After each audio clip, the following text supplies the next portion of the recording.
Now, in the previous example that I just showed you, we ended up interacting with the control at a pretty low level, that bulleted list control. We actually went in and called clear items. Let's just review that quickly. So we called clear on the items collection right here, and then we iterated across our collection of items and manually called add to inject a new list item for each one. It turns out this is a very common thing to do. Not this specific code, but the concept of taking a collection of items and displaying them in a control that is capable of displaying multiple items together. So instead of doing this by hand every time, ASP.NET supports a data binding model, which is going to be what you'll tend to use for taking collections of items and binding them to controls like we did.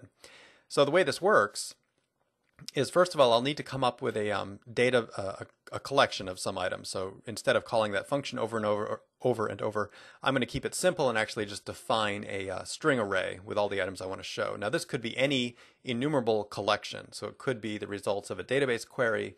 It could be a data table or a data set in memory. It could be a strongly typed generic list class, whatever you want, as long as it implements the IEnumerable interface. And the data binding mechanism looks like this. You set the data source property on the control equal to the collection of items you want it to bind to, and then you explicitly call data bind. So this is a much more common technique for populating a control's contents when you want it to display contents from a collection like so. So let's go ahead and modify our sample here to use the data binding model. So again, I have the slide example in the lower right hand corner here, and I'm going to go up to my page and drop in that member variable definition that contains the 10 items of data that I want to bind to. Okay, and let's go down to our load handler now, and instead of doing all this manual code injection or manual binding ourselves, let's bind the control directly ourselves. So I'm going to say display list dot data source is going to be equal to the display item data. So that's the array up above. And then we just call display list dot data bind. And that will cause it to walk across the collection and inject each item respectively into its internal collection.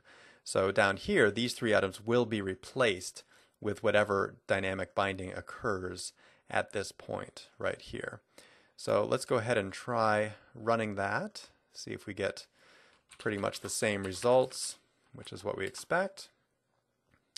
And indeed we do, although my items are numbered 1 through 10 now instead of 0 through 9, but that's an artifact of my array declaration. Okay, so usually you won't end up interacting with the controls at that low a level because you have this data binding mechanism in place to take collections of data and bind them to the controls on your behalf.